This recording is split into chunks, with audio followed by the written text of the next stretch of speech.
Boogie2988. This is a name you've likely heard of if you have spent any time on the YouTube platform in the last decade and a half. Ladies and gentlemen of YouTube, Boogie2988 coming at you live once again through the power of the internet. If the name Boogie2988 doesn't ring any bells, then his face may seem super familiar to you because of an old video persona that used to be very popular in the early days of YouTube. Do you remember Francis? No!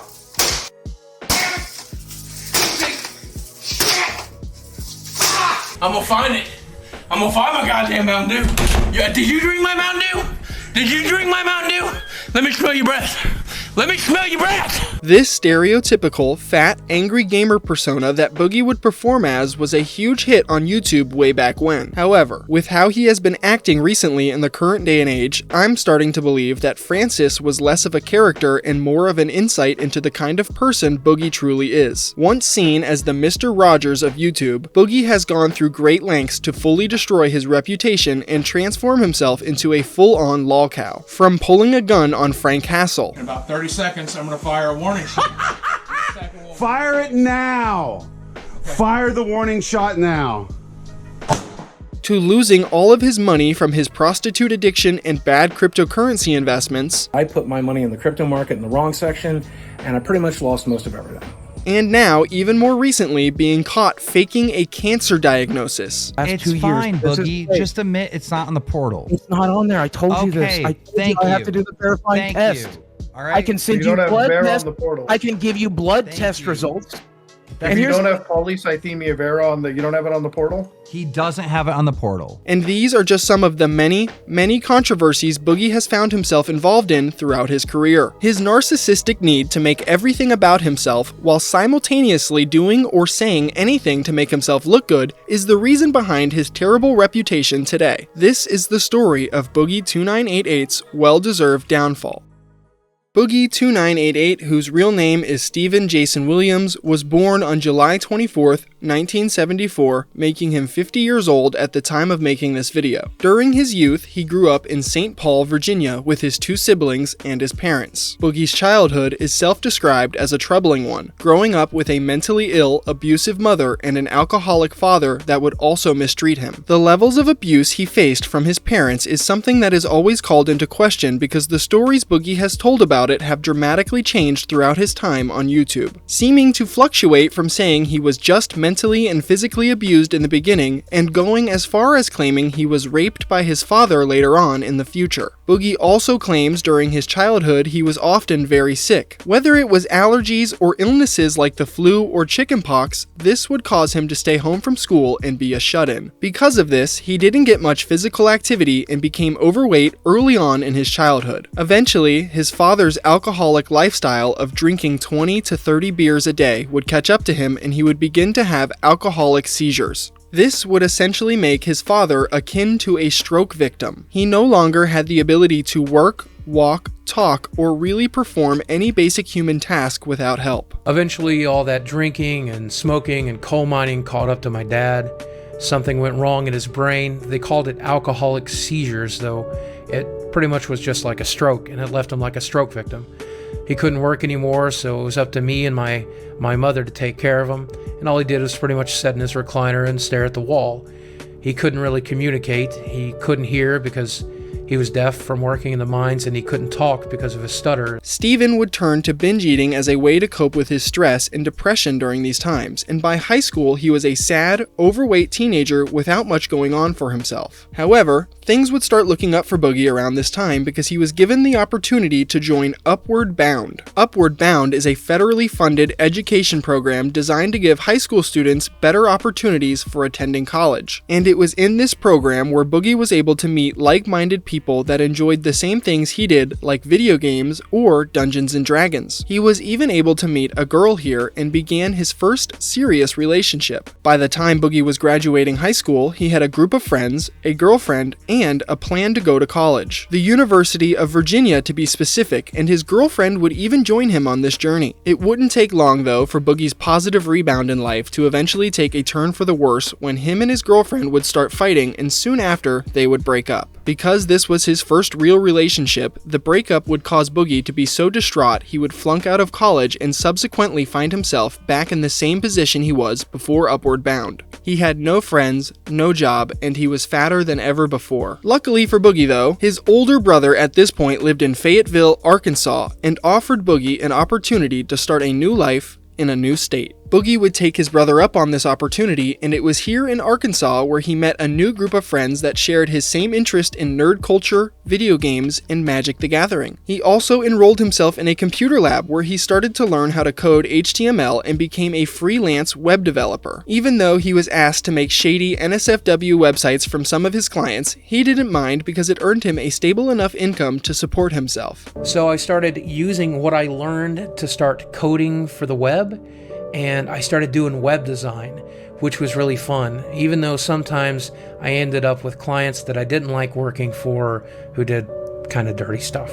Despite being in the best position in his life with a new group of friends and a solid job, Boogie was still depressed and he was still binge eating. These two conditions would only continue to worsen for Steven in the very near future. A prevailing theme for Boogie's story is what goes up must come down, apart from his weight of course. While Steven was reinventing himself in Arkansas, his father died of cancer and his mother fell and broke her leg. The combination of these two things marked the start of a 7-year period for Boogie where he became so depressed he didn't leave his home. During this time he stopped working, socializing with his friends, and continued to binge eat to cope with his depression. And when Boogie was finally ready to pull himself out of this depressive slump and get back to work, he would also find this to be a very difficult task. By the time he chose to return to work, the coding and web developing market had become so oversaturated and competitive that this was no longer a viable option for Boogie to make a living. He would slowly dwindle his savings account to nothing and start relying on his roommate that luckily pitied him enough to support him. It would be around this time where Boogie would finally discover YouTube, creating his channel almost 20 years ago on April 6th, 2006. At this point in time, the social media platform had only been around for a little over a year and was nothing like the YouTube you and I use today. Boogie's first upload to YouTube would be on September 17th, 2006, and it was a short, simple video titled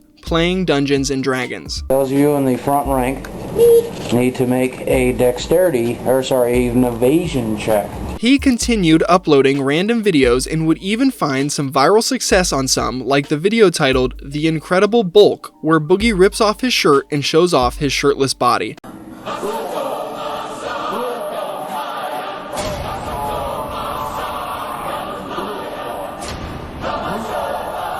Boogie almost weighed in at an astonishing 600 pounds and was already used to people making comments about his weight, so a big part of his content in the beginning was showing off just how heavy he was, often recording videos shirtless and leaning into being an overweight man by making videos aptly titled Fat Guy Eats McDonald's.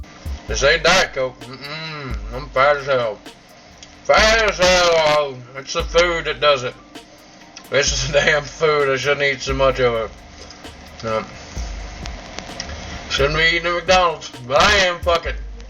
In 2009, after a few years of uploading videos, Boogie's channel had over 3,000 subscribers. While that isn't an insanely high number, it was a respectable amount of supporters in that period of time. It was also around this time when Boogie's mother would die and cause him to take a 17-day hiatus from making videos. This was the longest break he had taken in a while. However, when Boogie would finally return to the platform, he began posting more videos than he ever had. In some of his videos, he started to play characters and acting out skits. One of his less popular personalities was a southern character named Jesse. They said, Jesse, you fat. You don't need to be drinking the beer. You don't need to be out on the internet broadcasting your ignorance. And I mean, I'll tell you something, that's the thing about freedom. I'm welcome to damn well do what I want. However, the character that was by far the most popular and became Boogie's ticket to fame was the one named Francis. Francis was a stereotypical angry gamer that went on rants about video games and often resorted to melting down on camera and breaking the things around him.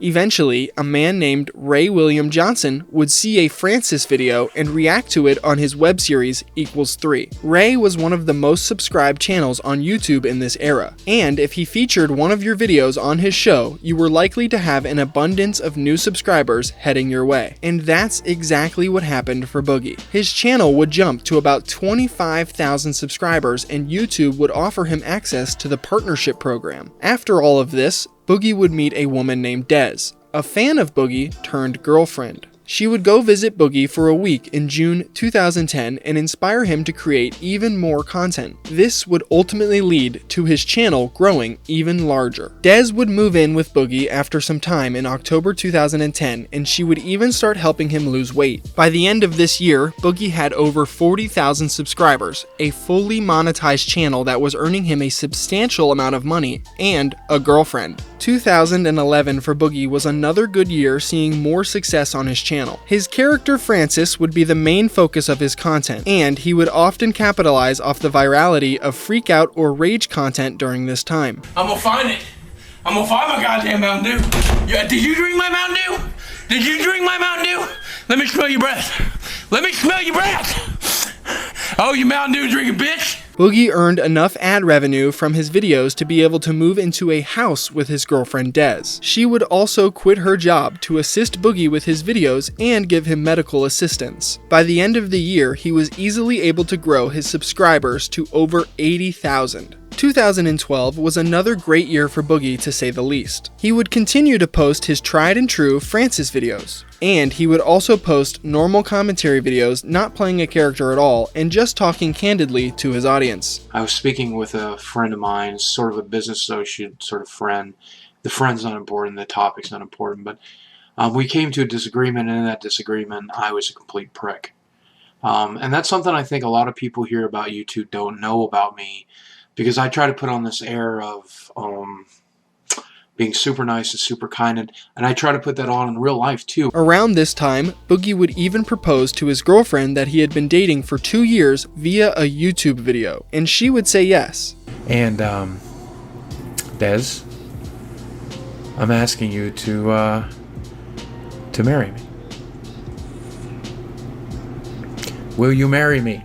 During this year, Boogie would also create a gaming channel capitalizing off the growing trend on the platform. Originally consisting of Let's Plays, he eventually began giving his opinions on popular new releases as well. Amazingly, by the end of 2012, Boogie would easily say this was the best year of his life. His main channel had grown to over 250,000 subscribers. He was engaged to his girlfriend, and shockingly, he had lost over 50 pounds. 2013 would be yet another amazing year for Boogie. He would find massive success on his channel, gaining over 1.5 million subscribers by the end of the year, and he would start getting some features on actual television like the 2013 Super Bowl ad. In the beginning of 2014, he would be featured on another TV show that was about dieting and extreme eating lifestyles. Joseph is about to meet Boogie, a supersized internet blogger. Boogie2988 coming at you through the power of the internet. I'm 39 years old, and I'm about 37 and a half stone. Boogie readily admits that he's addicted to food. Food is the center of my universe. Yeah, when I'm eating food, I'm thinking about the next thing I'm eating, or thinking about the thing I'll eat after that. As a consequence of his weight, Boogie suffers from diabetes, high blood pressure, and arthritis. The back pain is now constant. The knee pain is now constant. My weight is destroying just about every aspect of my life. It's literally killing me. By this point, Boogie was a well-known and established YouTuber beyond his Francis character. He had a genuine community that cared about him, and a majority of the people that watched Boogie thought he was a kind person with a decent opinion that they could trust. It was in 2014, however, when Boogie would face his first bit of criticism from his subscribers. Because he started to have a softer take on the topics he spoke about, he was accused of pandering to his audience. And of course, Boogie would address this. The problem comes down to one small thing. I'm happy. For the first time in a really, really long life, I'm actually genuinely happy, and I owe that to you. So yes, because I enjoy my Xbox One, I'm going to talk about the Xbox One in a positive way. Yes, if I offend you, of course I'm going to apologize, because I don't want you to have hurt feelings. I want you to be happy too. And yes, I'm enjoying life right now, so I'm going to talk about life in a positive way. So yes, you're right. I have gone soft, and my content reflects it. Even though Boogie was taking less aggressive stances on topics, it would not prevent him from being involved in the massive 2014 Gamergate controversy. The game journalist, Anita Sarkeesian, began criticizing video games for their depictions of women and believed they encouraged sexual violence. Even though tons of people online hated her for the claims she was making, she did have supporters who agreed with what she was saying. Boogie would weigh in on this situation by taking a centrist position, not agreeing or disagreeing with what Anita said, but instead disavowing the extremist on both sides doxing and sending death threats to Anita and other parties involved. Because of this, people online would begin to try and dox Boogie, as well as start to send him death threats too. Boogie, in typical fashion, would address this situation to his audience. Over the past couple of weeks, this has been really ramped up. I've had my public information doxed, I've had death threats, I've had people threaten my wife. Although most people echoed support for him, there was a small group of people beginning to harbor the sentiment that Boogie was a fence sitter and that he likes to play the victim in these online dramas, which of course, Boogie had to make a video addressing those claims as well. So this video isn't about me. If you're the kind of detractor who wants to say, oh, Boogie's playing the victim card again, he just fat piece of wants attention. You know, I'm used to hearing it. The usual. Boogie has an unrelenting urge to respond to his critics, and it's something that will continuously get him in trouble throughout this story. Regardless of the hot water he found himself in, Boogie would end 2014 on a positive note. He would receive an invitation to present a category at the Game Awards and end the year with his channel sitting at over 2.1 million subscribers. 2015 and 2016 would be 2 more good years for Boogie. Apart from his Francis video starting to get demonetized, Boogie himself remained a popular figure amongst the gaming side of YouTube. And despite gaining some detractors over the years, he had many more fans that loved and adored him. He was still liked enough by the majority of people to win the Trending Gamer category of the 2016 Game Awards. Following this, in 2017, Boogie would announce a video titled My Last Mountain Dew Ever. And in this video, he would say he is very close to being able to undergo a gastric bypass surgery. A gastric bypass surgery reduces your stomach to the size of an egg, severely limiting the amount of food you can eat every day. However, before Boogie would undergo this surgery, he would find himself back in hot water. He would be invited to an anti-bullying panel at VidCon with other guest speakers.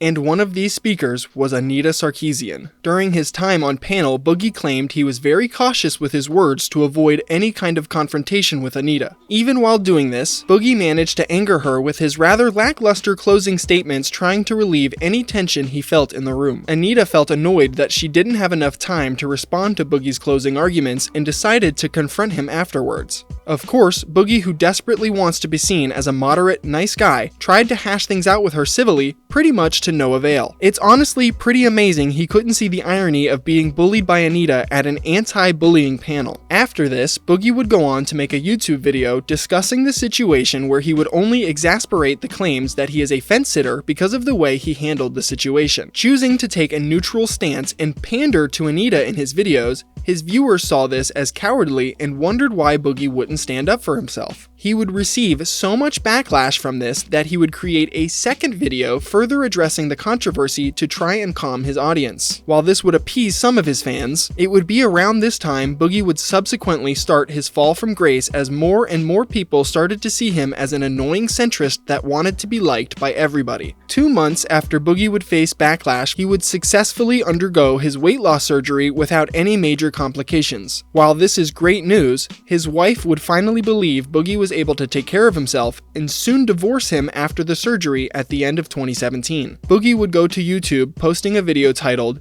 "It's True, Wife and I are getting a divorce. Here's what's next, in which he explains the ending of his marriage. The response to this video was split, where half of the audience showed Boogie's support for his decisions, while the other half shamed Boogie's now ex-wife for divorcing him. Boogie's viewership began declining from here. The Francis and gaming content he was producing became less and less frequent as he started to post unrelated videos going on long-winded rants about his life and the hardships he faced after his divorce. Boogie's popularity would continue to nosedive in 2018 as his desire to be the beloved centrist would proceed to bite him in the ass time and time again. He would be invited to be a guest on the H3 podcast, and during this time on the show, he would state that he believes the legalization of gay marriage should take 20 years. Like, I've always believed, hey, we should have same-sex marriage. I love same-sex marriage. Let's do it. But the problem is, we try to get it done right now. There's going to be a huge backlash, okay?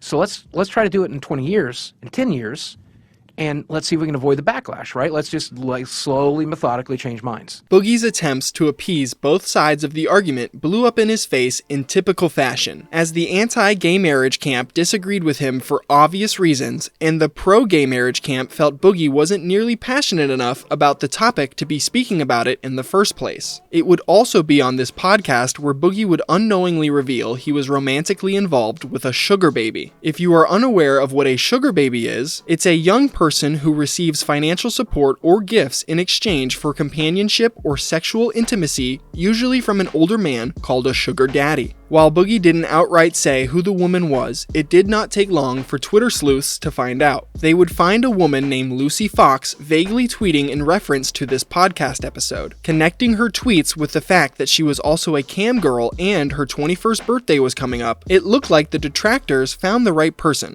And they did. Boogie, of course, would deny her affiliation with being a sugar baby and go on to claim they met each other organically. However, that couldn't be further from the truth. The same detectives that found Lucy Fox in the first place also discovered Boogie's profile on Seeking. Seeking is a website dedicated to sugar babies and sugar daddies. And on Boogie's profile stood out a pretty insane description chock full of lies. Like the fact he listed he had a net worth of $500,000 and an annual income of $150,000 a year. His About Me section also read, "Let's talk about the elephant in the room. Me. I'm a big dude, recovering from a divorce and gastric bypass surgery. I am using this site as a way to meet someone who can look past my faults to find the man I am underneath, which is pretty awesome, by the way. I do social media for a living. I make a killing. I travel, I see the world, I hang out with famous internet folks. I love what I do. I own a mirror. I know what I look like, but I promise I'm worth it." Following the discovery of this sugar daddy profile, Lucy Fox would post a 13-minute video detailing her relationship with Boogie. In this video, she would state, in person, Boogie is nothing like the online character he plays. She would go on to claim that in this relationship, she suffered verbal abuse as well as damage to her career, and that's because Boogie would emotionally manipulate and guilt trip her into staying with him for long periods of time instead of going home to work on her cam job to financially support herself. Lucy would need to do this because apparently Boogie wasn't holding up his end of the deal when it came to the sugar baby relationship. And once all of this information became public, Boogie was invited on Drama Alert to defend himself. On the show, Keemstar allowed Boogie to spin the narrative by saying Lucy was actually a gold-digging girlfriend and not an unpaid sugar baby like she was claiming to be. And because Keemstar and Boogie are friends, Keem hardly gave Boogie any pushback at all throughout this entire interview.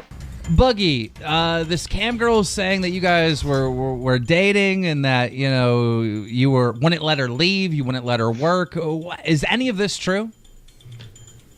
Man, I mean, I never even wanted to confirm whether or not we dated because I didn't want any negativity in her life. Like, that's why I didn't want the people who hate on me to start hating on her. And, you know, I never even wanted to confirm that she was the girl I dated, but I guess that ship has sailed now. She said the only way she can make money is if she's at home doing her cam girl stuff, right? And that you wouldn't like let her leave the house. Is that true?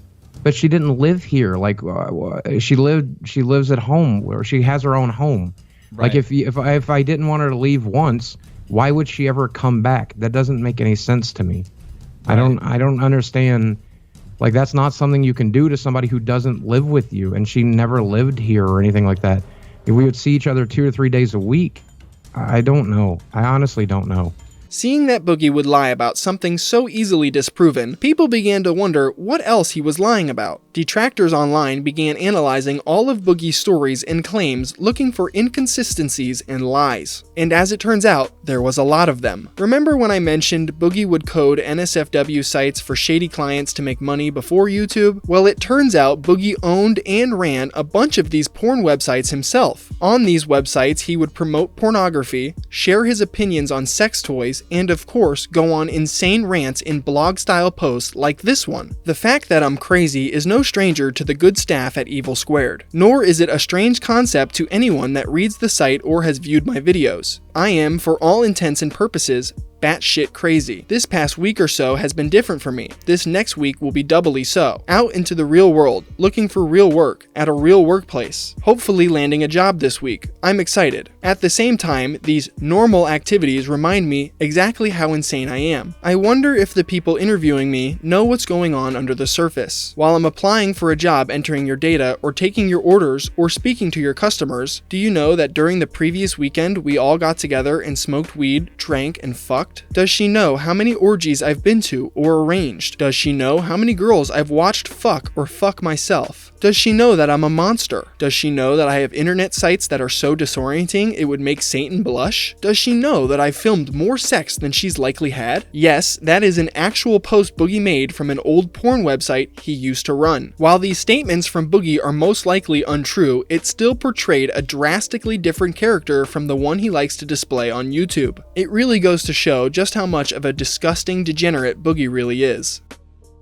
One of the major things people began to doubt from Boogie was the subject of his childhood trauma. Now, I personally won't say he faked all of his abuse like some people online claim, because I definitely think there was some form of abuse in Boogie's household. However, the sheer amount of contradictory claims that have come from Boogie over the years definitely leads one to have skepticism about what is true and what is false about his experiences. For example, on a live stream, Boogie would tell his viewers he was molested but never raped by his parents. Yeah, I don't know, man. Like, people are crazy. How do I respond? My mother never raped me. My mother did molest me. She never, like, forced me to have sex with her, but she did molest me. It's a simple thing. I don't know why people are like that. What the heck? I don't understand. And I guess he just doesn't understand the difference between rape and molestation. But yeah, I got molested but not raped by my parents. However, on another live stream Boogie would be doing, he would then make the claim that he was in fact raped by his father. Do me a favor and clip this for me, okay? I deal with everything with comedy.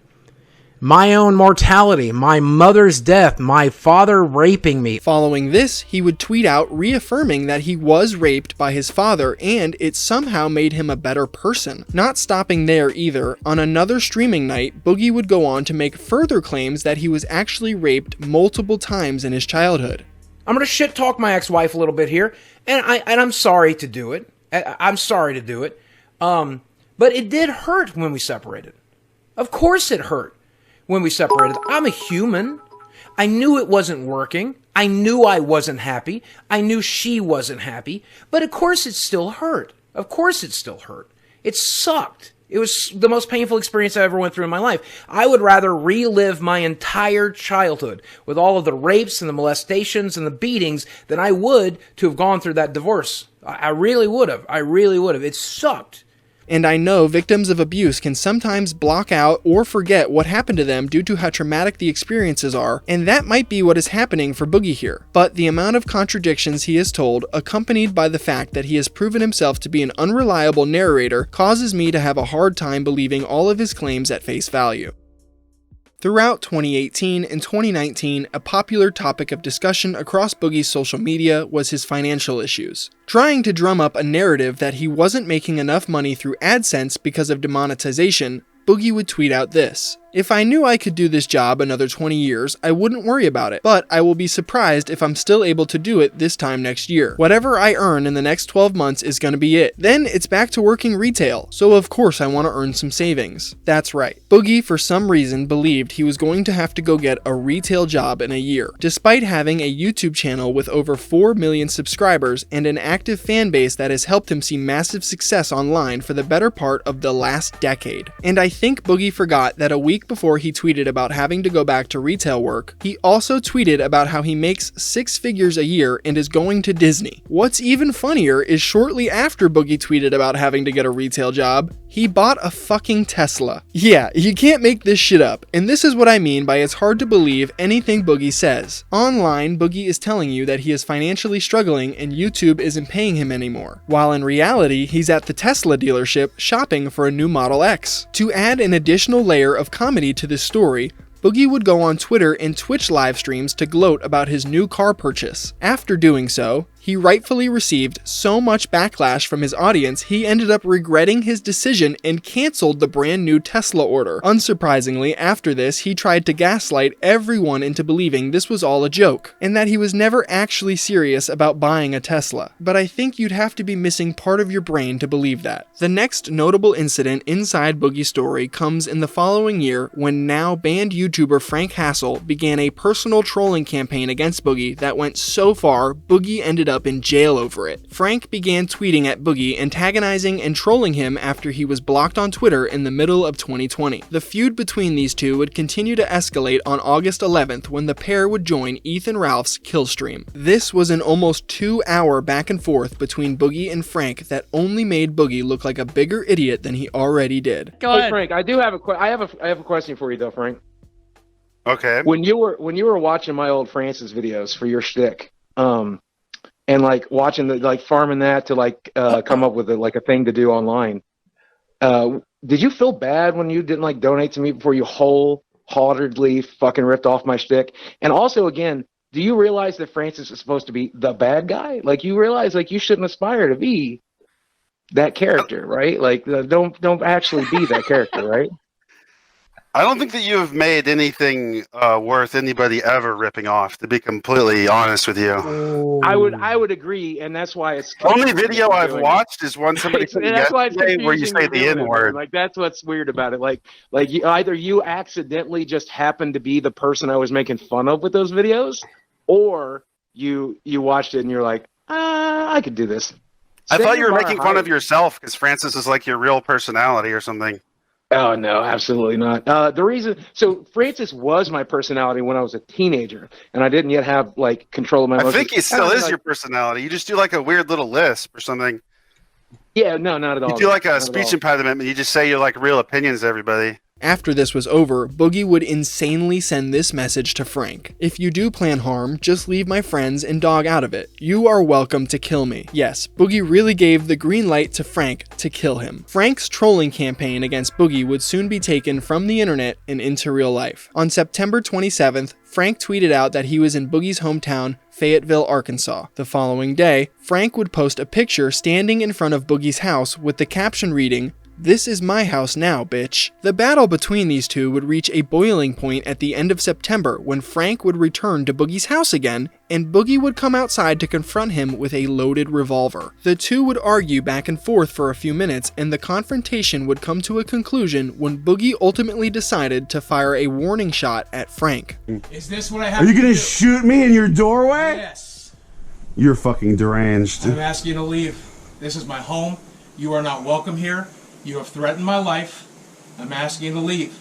In about 30 seconds, I'm going to fire a warning shot. Fire it now. Okay. Fire the warning shot now. Is this what we have to do? I'm asking you to leave, Sam. Sam? Cameron, I don't know your fucking name. I'm asking you to leave. I'm asking you to leave, man. Please don't make me do this. Please don't make me do this. Will you just leave this property so I can leave? Why's this guy got a gun? I'm just here looking at because I feel threatened. This guy's about to kill somebody right in front of you. Why are you on his property? I'll shoot to wound. If you're gonna shoot to wound, you should shoot yourself. No, I plan to shoot you, bud. I'm asking right here. you to leave. Right here. Okay? Right here. Okay.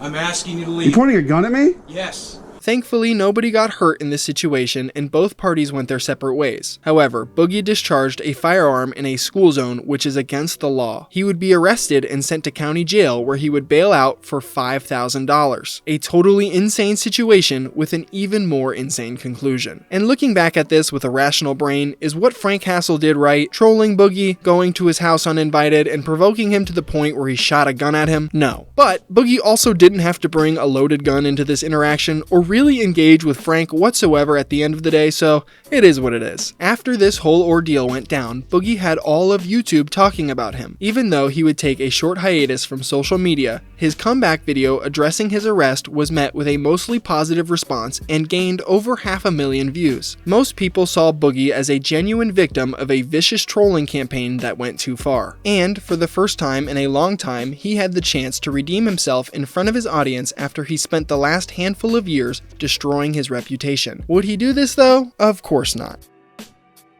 During the beginning of 2021 would mark the start of Boogie's annoying tweets about cryptocurrency and becoming rich. Shockingly, Boogie was an early investor in the cryptocurrency Ethereum. At the start of 2020, the currency was worth a little over $100, and by the end of November 2021, had skyrocketed to over $4,500. With the insane growth of this crypto, Boogie claimed to have tripled his life savings and announced he was quitting YouTube because he no longer had to work a real job in his life. He would release a video on January 18th, 2021 titled, "I am finally rich, how crypto made me rich." In it, he would explain that while he was suicidal back in 2019, he decided to take all of his liquid funds and invest it into crypto. With the advice of another YouTuber named McJuggernuggets, his plan was essentially get rich or die trying. Of course, Boogie would also be on Twitter flexing his newfound wealth as early as February 2021 when Ethereum was worth almost $2,000. If crypto keeps doing this, I'll actually be a millionaire for the first time in my life. Pray that it does, folks. I'm happy with what I have. But if the market decides I deserve more,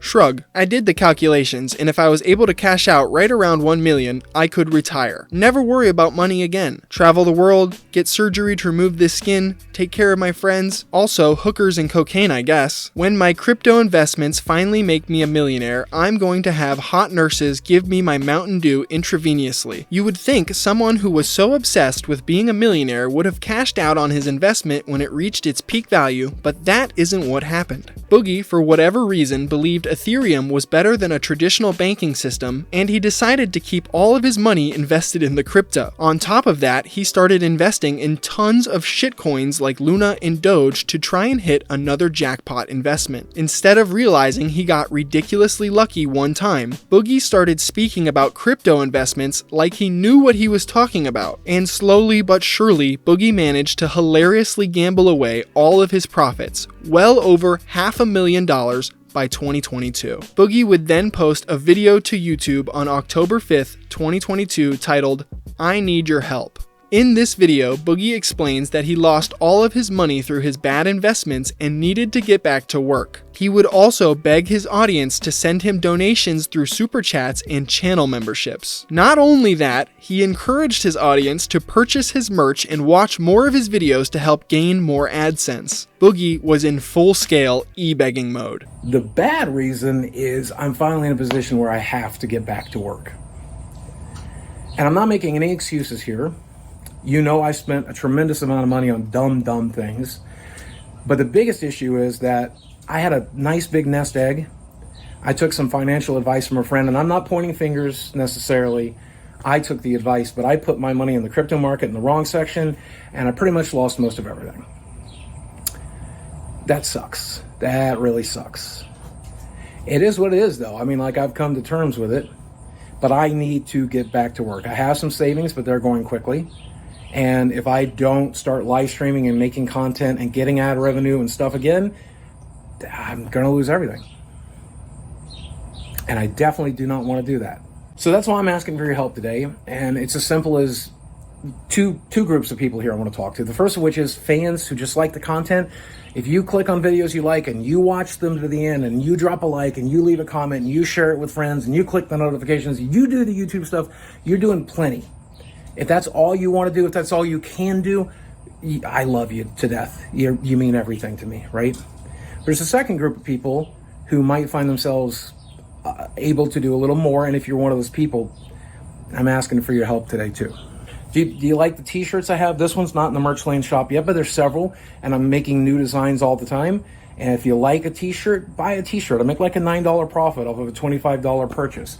If you don't want to buy something from me directly, you can shop with one of my sponsors. That's always an option as well. If you like a product I'm selling, get involved with a sponsor, shop through them, use my code. If you're in a position where you only have like $1 or $5, you can super chat that when you like a video. You can pledge $5 a month, $10 a month on the channel membership program. And if you do that, if we can get up to like 100 members, I want to start making special clips and videos that'll stay member only for the people who want to see that stuff. Well, my way of saying thank you to you guys.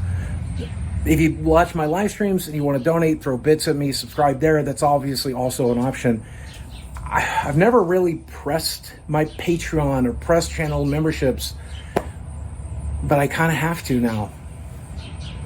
That's a scary position to be in. After spending the last year and a half gloating about being crypto rich on Twitter, this video was received as poorly as you would expect, with most people dunking on him for losing all of his money in the comment section. And even though this video was received mostly negative by his audience, there was still somehow a small subsection of his fan base that liked him and supported him for some reason. He raised over $1,000 in donations and began making Francis and gaming related videos again from there on.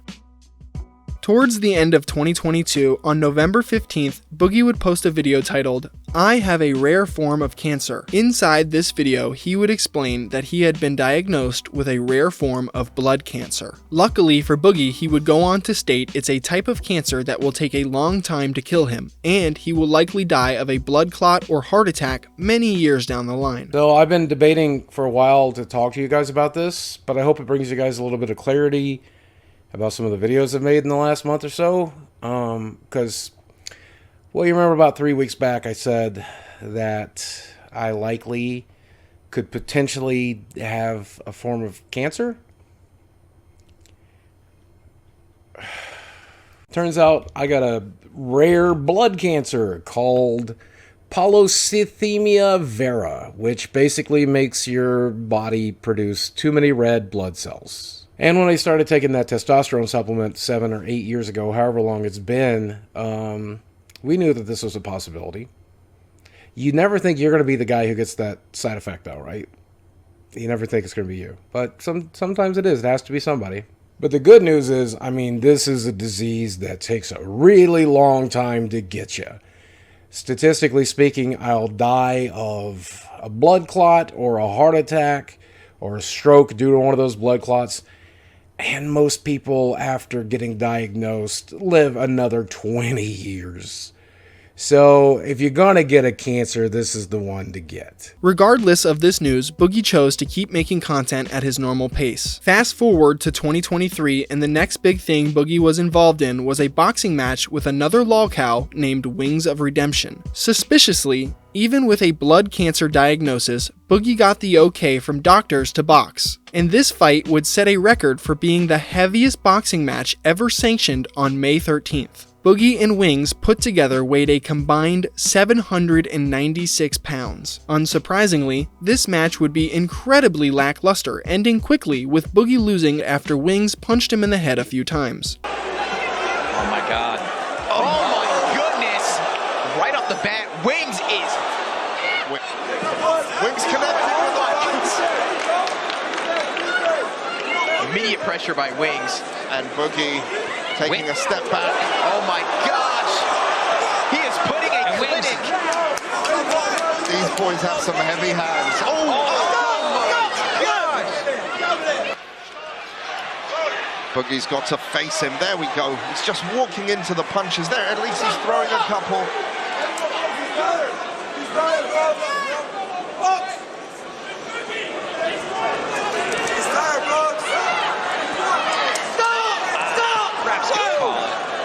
Standing 8, there we go. That's the right call there. 4, absolutely. 5, 6, 7, 8. There it is. That was the right call from the ref.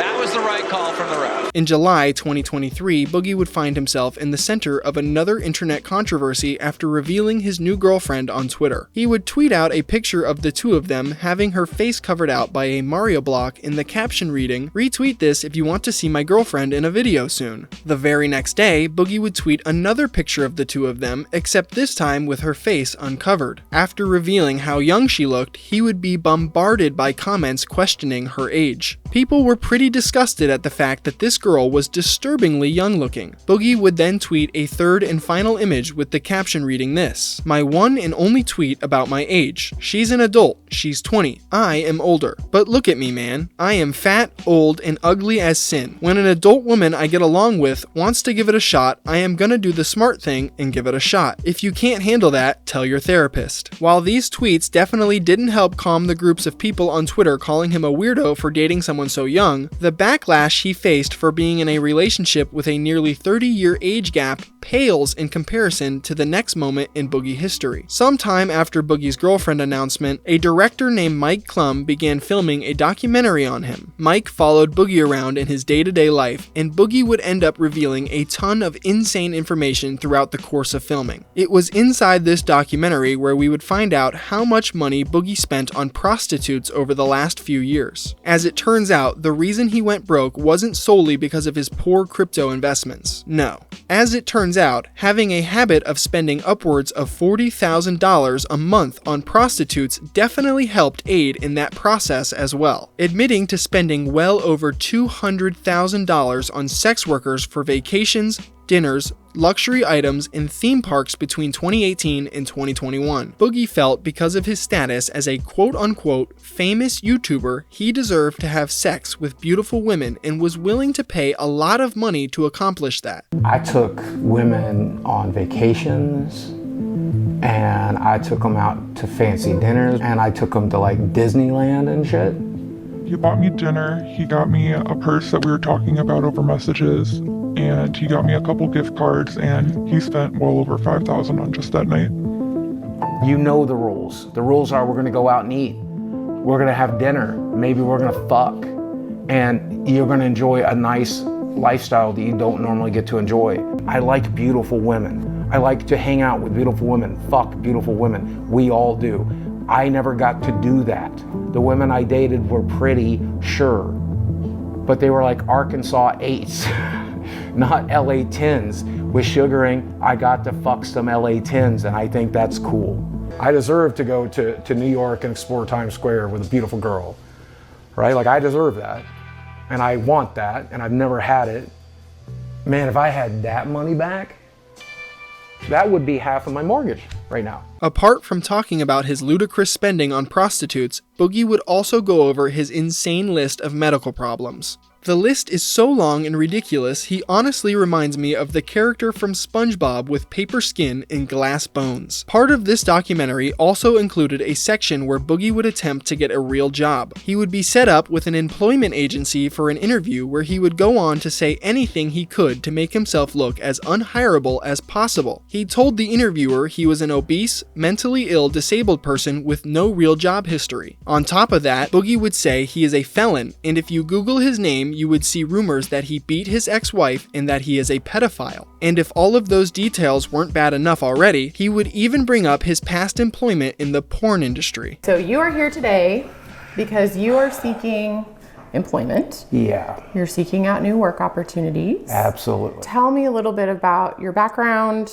and where you think you want to go with the experience that you already have. I did work at a small gaming store back in 2006, 2007. I am disabled, recognized by the state of Arkansas, but also the United States government. There's that. Now, the downside of that is I am extremely depressed. So there's some mental health issues that we bring to the table. And then physically, I am morbidly obese. I have no references, no work history, and no education. And when you Google my name, you might see rumors that I beat my ex-wife and I'm also a pedophile. Should mention I'm also a felon. Okay. What's the nature of your felony? Aggravated assault. How old is it? About 2 years. Okay, so I think there are some avenues you could explore. I definitely don't think it's impossible, but you have some challenges. Yeah. Lots of things in life are about your mindset, and you're using weight and disability. I can't. If that is the attitude that you're gonna have when you approach everything, then you can't, and you won't. I did work in the porn industry for the better part of 7 years, so I mean... Be real with me. Do you really think it would be a good idea to go to a real interview and reference porn? All in all, this documentary was very well made and showed us insight into some insane details about Boogie's life. However, I find myself having a hard time understanding why Boogie would go through with this in the first place. This piece of media did not serve to help make Boogie look like a better person or gain yet another redemption arc. After the documentary was released, Boogie would become one of the main hosts of a podcast appropriately titled The Lolcow Podcast. This show would also be hosted by another Lolcow, Wings of Redemption, and YouTuber Tommy C. And this whole shit show would be created by Keemstar with the original purpose behind the podcast being to confront Boogie and Wings on their lies and the stupid things they do every week. The first episode would air on November 12th, 2023, and while the show was rather lackluster in the beginning, it would soon become the breeding ground for the most insane Boogie confrontations and meltdowns in his career. One of the first major confrontations on the show would come after Boogie decided to launch and promote a crypto scam to his audience on June 27th, 2024. Yes, the guy that lost all of his money on shitcoin rug pull scams decided it would be a great idea to promote one to the small amount of fans that still supported him for some reason. Boogie even had the audacity to call CoffeeZilla, a crypto scam expert, before launching the coin to see if it was a good idea. And even after being told extensively by Coffee that what he was doing was in fact a scam and that he should absolutely not promote this currency, Boogie went ahead and did it anyway. Fatty is a community for like-minded individuals that are broken free from the matrix. True happiness comes from a goldfish, from the same woman a couple of nights a month, and the occasional meme coin. Fatty for life. It shouldn't surprise anyone to know that the value of Fatty Coin plummeted over 90% after the first day it was launched. This was a textbook crypto pump and dump scam. I mean, for God's sakes, the website it was launched on was called pump.fun. It couldn't be any more obvious that this was a scam. He would be confronted by CoffeeZilla with this information afterwards, and Boogie would explain that he knowingly went through with promoting the scam coin because he had medical bills to pay for his cancer treatments. When Coffee would ask Boogie to return the $4,000 he made from the promotion, Boogie claimed that all of the money had already been spent at the hospital. And we know this to be a blatant lie because on the same phone call, Boogie would show CoffeeZilla his bank account statements and prove that a majority of the money he made from the scam was still sitting in his savings account. Which I wondered about.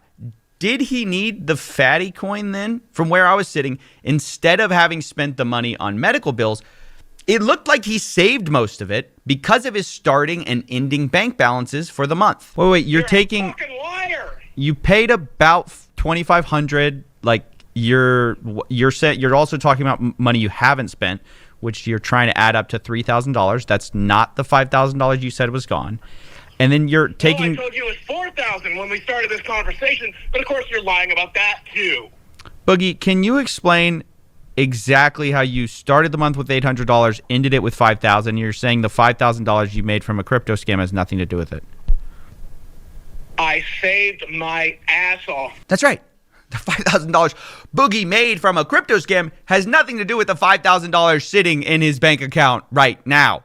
That's there because he pinched his pennies. Refusing to believe he had done anything wrong, Boogie would argue online with people for days, making the bold claim that he knows none of his fans bought the coin. He would double down on stupid statements and follow that by saying he knew only millionaires would actually buy his coin as a joke. Of course, this drama would spill over onto Lolcow Live, where his co-host Wings, Tommy C, and even Keemstar would also give him grief for his horrible decision. This scandal would finally come to an end when Boogie begrudgingly came to his senses and deleted all of his previous promotions and tweets about the coin. And Boogie would tweet this one final statement about the whole ordeal. As for an apology, if any fan comes forward and can show me they lost money on that coin, I will gladly apologize to them. I will try to do more than just apologize and see what else I can do to make you whole. In hindsight, this whole crypto debacle was nothing in comparison to the next big thing Boogie would be confronted on. Remember earlier when I mentioned Boogie posted a video claiming he was diagnosed with a rare form of blood cancer? Well, it turns out he was never actually officially diagnosed for that. On July 10th, while filming an episode of the Lolcow podcast, Keemstar would invite popular political streamer Destiny onto the show to confront Boogie about potentially lying about his cancer diagnosis. Destiny would point out multiple inconsistencies in Boogie's story, like the fact Boogie claimed to still be getting biopsies after already being diagnosed.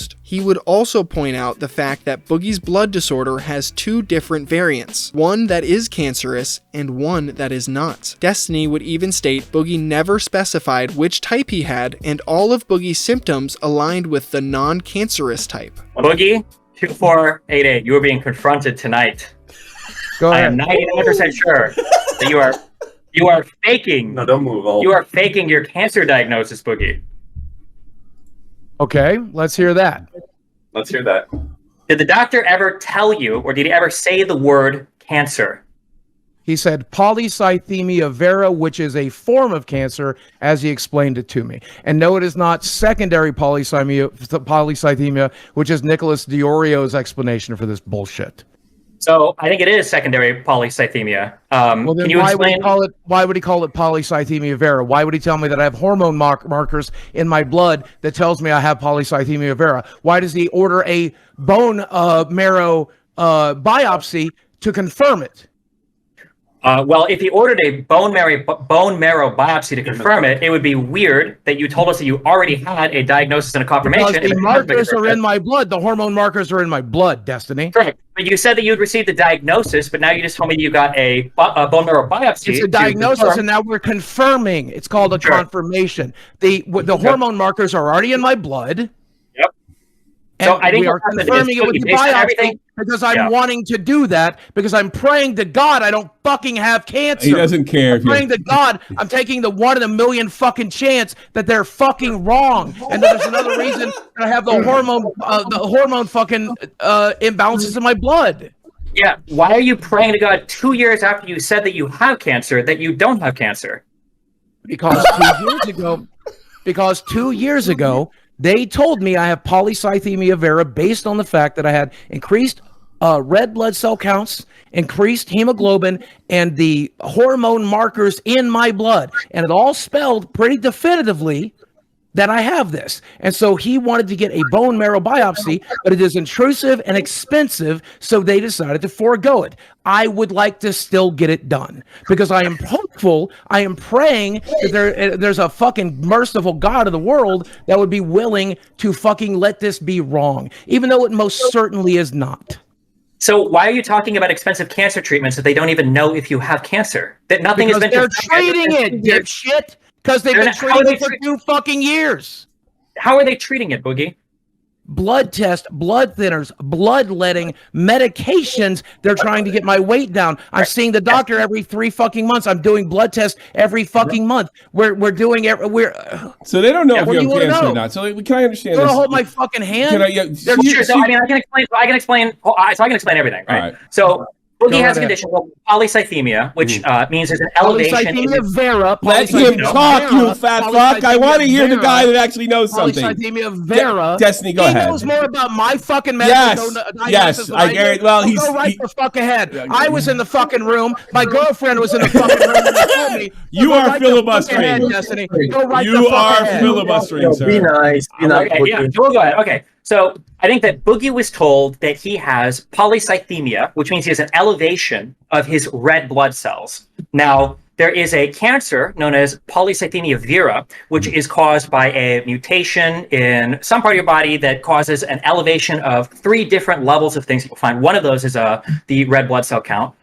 However, when Boogie was talking about the polycythemia, he mentioned a couple things that I thought were interesting. The first was that taking an exogenous hormone, TRT, testosterone, that caused a increase in him developing this condition. So taking testosterone will not cause you to develop a cancer. That doesn't, not for this particular cancer, it won't. It will cause you to develop secondary polycythemia. The second thing that he mentioned was that his doctor ordered a sleep study. That's because one of the things that can cause your body to produce more red blood cells is if you have hypoxemia, which is a lower count of, or a low amount of oxygen in your blood for an extended period of time. And the reason why he ordered that sleep study is probably because Boogie either has pulmonary obstructive something, or he has, as he mentioned, sleep apnea. And sleep apnea, which is a decrease in oxygen overnight, can lead to a decrease in oxygen in your blood, which can lead to an increase in the production of red blood cells.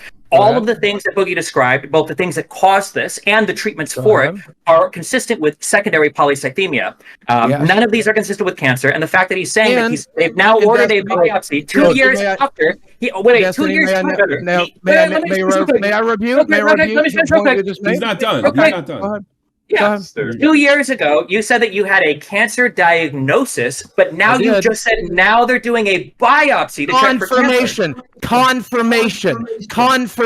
Is this House MD? Are we treating a blood cancer without actually confirming it yet? For 2 years, you've been having a cancer treatment without confirming there's actually cancer there? Destiny offered Boogie $5,000 and to pay for his future medical expenses if Boogie could produce medical documents proving he had cancer. In typical Boogie fashion, he refused to do this. After this refusal, Mudahar from Some Ordinary Gamers and Mr. Medicare would join the show to further confront Boogie about faking cancer. Mudahar would ridiculously offer Boogie $50,000 to show any kind of medical documents proving he had cancer, and still Boogie refused. At one point, Boogie was offered nearly $100,000 to provide any kind of proof he had cancer, and he hilariously declined. To make this situation even more ridiculous, Boogie would go on to claim that he does indeed have the medical documents proving he has cancer, but he won't show anyone because he wanted to have one aspect of his life remain private. Okay, and so it lists the cancer there? Yes. Okay, so you could screen cap that and just show it. I mean, that's what I did, and then that would be the end of it. Absolutely. And I made the decision 2 years ago that I would not do that, and I would rather leave the internet than to give the last shred of fucking privacy I have left. Here's the thing. I understand the privacy argument. You know, I should have never went public with it. No. Let me finish. I mean, you can redact information. There's no issue with that. But just show, I mean, it literally is just a page that says patient diagnoses. Yep. And then it lists what you have. It doesn't tell you who the doctor is. It doesn't tell you what hospital you go to. It literally just says the disease name. And I won't be doing that. But I don't understand why not.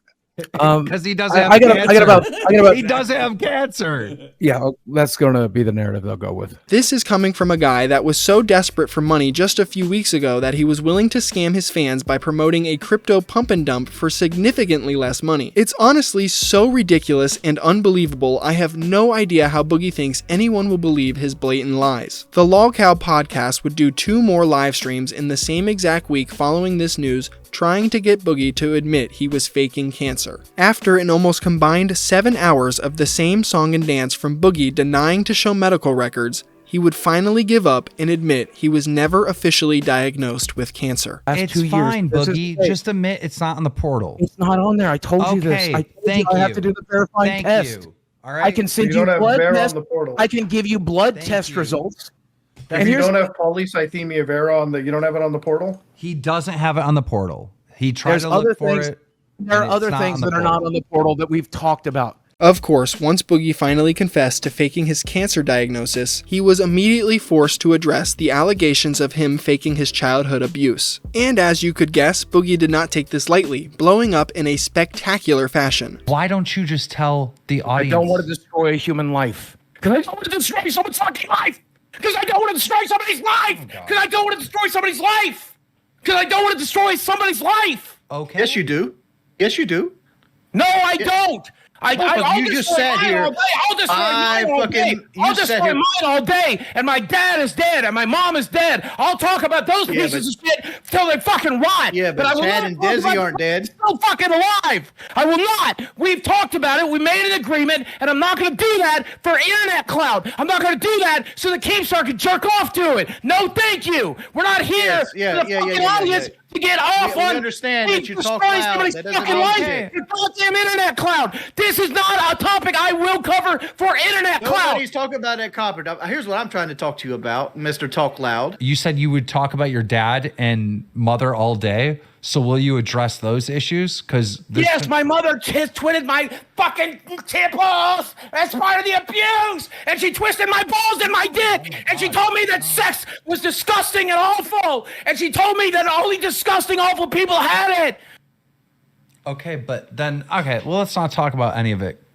No, my dad fucking masturbated in front of me and showed me pornography and asked me if I wanted to join in and encouraged me to touch him, and I fucking did! I did! I fucking did! I fucking did! I fucking did! No. There, can we be done? Can we be done with it? Can we be done with it? We're done. We're done with it. We're done with that conversation. I don't. Thank you. The show would come to a conclusion with Boogie reading out super chats ridiculing him, and the results would be him having another meltdown so bad his girlfriend disconnected the internet to his house. Matt Sale says, so only people that aren't capable of refusing his testimony are allowed to be discussed. If they are dead, they're fair game. This is why, Dan, I told you I couldn't talk about this, man. You can do this. This is why I told you, no, I can't. I told you I couldn't talk about Boogie, this. you knocked this out of the park. I begged you not to make me talk about this on the show. I begged you. You crushed it. I begged you. I begged you. I begged you, Dan. I begged you. You crushed it. You did very good tonight. I fucking begged you. You did. What's going on over there? You did fine. I think you broke your computer. Hello? While this episode of the show came to a close, the circus that was Boogie on live streams was nowhere near over. Keemstar would eventually let Boogie know that he was going to have to fire him off the show because of everything that has went down. Boogie would be given an ultimatum though. Keemstar told him if he got a tattoo of the word liar on his face, then he could stay on the show. Now, I think it's important to note, Keemstar would never actually fire Boogie. This was his new cash cow. The Lolcow podcast was making thousands of dollars every night they went live through donations. There's just no way Keem would kill his new project at the height of its popularity. Now, whether Boogie actually believed he was going to be fired or he's a very serious method actor is beyond me. However, he would end up getting the face tattoo live. Wait, is it done? Is it? Yep, it's done. Oh my god. And we have 24,000 concurrent viewers. Boogie gets liar tattooed to his face after faking cancer. I'm so glad we decided to go bigger. It is so much nicer looking. Yeah, it looks good. It actually looks good. This just goes to show how truly desperate Boogie is to try and win back an audience that almost exclusively hates him. The face tattoo wouldn't be Boogie's only punishment from Keemstar. Throughout the last couple of months, Keem has made Boogie do a variety of things, like picking up garbage on the side of a highway and holding a sign in public that says, "I faked cancer. Hit me," while allowing people to throw water balloons at him. Oh, man. Beat his ass! Beat his ass! My dad died of cancer, not the face. You fucking, how the fuck can you guys miss a fucking thing? The face, you fake cancer, you fucking bitch. Well, then you throw a Hit fucking him again! Hit him again! Grandpa, hey, consent before I throw it at you. Consent that I can throw it at you before I throw it. No, you throw it at me. Call him daddy. He consents. He consents. Beat his right in the dick. And now this is what Boogie has been reduced to. At one point, he was a respected and beloved YouTuber that people enjoyed watching. Now, he is Keemstar's personal jester, doing any kind of weird punishment on livestream to humiliate himself so he can pay his bills. Boogie's fall from grace is honestly not surprising, and I doubt there is any coming back from all of the controversies I have covered. From scamming his fans to faking cancer, this has been the well-deserved downfall of Boogie2988. If you made it to this point in the video, I really appreciate it. Thank you for taking some time out of your day to learn about this lying scumbag. And a massive shout out to all of my channel members and goated members. I appreciate the hell out of your guys' support. With all that being said, I'm Nick Nobody, and until next time, I'm out.